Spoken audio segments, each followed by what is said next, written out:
Hi, I'm Dr. Mila Brujic, and welcome to this episode of the American Academy of Optometry Foundation podcast series. Today, we're joined by Dr. Stephanie Martich, where we're going to be talking about the differentiation of acanthamoeba keratitis from other non-acanthamoeba keratitis, kind of looking at the risk factors and the clinical features from a very, very interesting paper that was published here relatively recently. But Dr. Martich, share with the audience a little bit more about your background. Sure. My name's Stephanie Martich, and I work in the Department of Ophthalmology at the University of Colorado School of Medicine. I've been practicing here for about 2 years and work in primary care primarily, but also in ocular disease, which is where I got my residency training in at the Eye Center of Texas. So tell us why this topic is important to us in optometry, and give us a little bit of an overview as well too on the paper and what they looked at here. Absolutely. So in the world of eye care, we know that acanthamoeba keratitis is one of the most diagnostically challenging clinical entities. It's often very subtle early findings that can mimic other conditions, and its incidence has been on the rise due to the number of contact lens wearers we have and the association with contact lens wear. So I found this study really interesting. It is a retrospective chart review study out of Saudi Arabia that examined 134 eyes with infectious keratitis, 24 of which had acanthamoeba keratitis. And the goal was to differentiate acanthamoeba keratitis from other infectious entities like bacterial, fungal, and herpetic to promote earlier detection, treatment, and management of this very challenging and severe condition. So before we start diving into some of those characteristics, let's focus a little bit more on acanthamoeba and acanthamoeba keratitis. What is it? How does it get into the eyes, and how's it treated? Yeah, so acanthamoeba is a little different than our other culprits for infectious keratitis. It's a protozoa, and it's commonly found in tap water, dust, soil, seawater, air. And that's why patients who wear contact lenses and swim and shower in those lenses are really susceptible to this microbe. And it's another one of the reasons why it can be really difficult to treat because, treatments for this aren't as easily accessible as, say, a topical antibiotic. So medications like PHMB or Broline are typically used for this. The antibiotic neomycin has been found to be helpful as well, as it kills the food source for acanthamoeba. And acanthamoeba, they also have this ability to encyst or kind of surround themselves with a protective layer, which makes it even more difficult to treat, especially if it progresses. That's actually, so back in 2007, there was a major recall of a contact lens solution that actually was found to be linked with acanthamoeba keratitis. And that was one of the challenges. It exists in these two forms, this cystic form and this trophozoite form. The trophozoite being a little bit more susceptible, but can immediately encysted itself and become much more resistant to a lot of these challenges as well, too.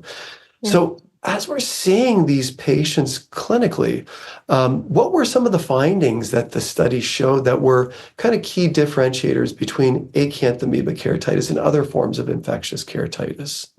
Yeah. So, we're classically taught that acanthamoeba keratitis presents with pain that is out of proportion with clinical signs, but we need a little bit more to make the diagnosis. And so in this study, they found that 100% of patients with acanthamoeba keratitis had an epithelial defect at presentation. 69% of them had endothelial plaques, and 46% of them had radial keratoneuritis, which is where there's an infiltrate that's present along the corneal nerves and takes on a rather linear appearance rather than a round one. So in patients with both endothelial plaques and radial keratoneuritis, all of them were acanthamoeba. So if you do see those two signs together, it can be very reassuring that that's probably the offending agent.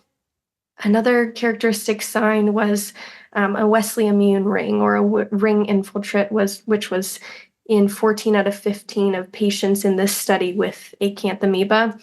And the last thing to pay attention to is contact lens wear. And in this study, 97% of eyes with acanthamoeba keratitis were contact lens wearers, and interestingly, 75% of those were daily disposable wear. So daily disposable isn't preventative against infections. It's all about hygiene practices. Yeah, that's interesting. I had an interesting conversation several years ago with an individual who said, really, the source of contamination for a lot of these infections are the fingers that we're using to apply the lenses on. So I couldn't agree with you more.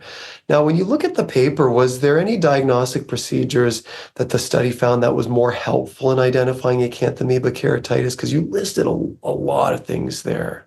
Mm. So, corneal cultures, we always think of those as the gold standard for these cases of infectious keratitis.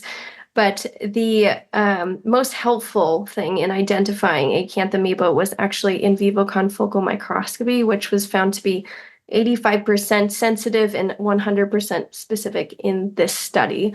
So it's an imaging modality that allows you to analyze just the microstructures and observe the dynamic processes in the cornea. And so that can be a super useful tool if you have access to it. The tough thing is access. We don't all have that in our clinics, but if you do have that and you suspect acanthamoeba, it can be a really good clue into that is the offending agent. So, Dr. Martich, is there any other closing thoughts or anything else that you'd like to add regarding the paper or this topic in general? Mm-hmm.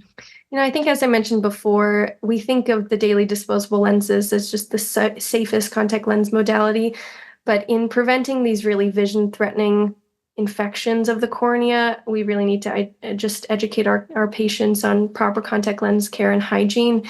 Wearing a daily disposable lens doesn't prevent these really vision-threatening severe cases.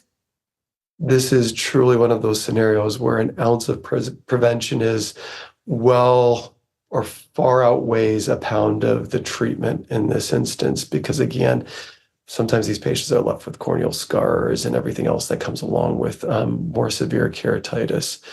Dr. Martich, thank you so much. Really appreciate your expertise on this topic. Thank you. And thank you all for joining us on this episode of the American Academy of Optometry Foundation podcast series.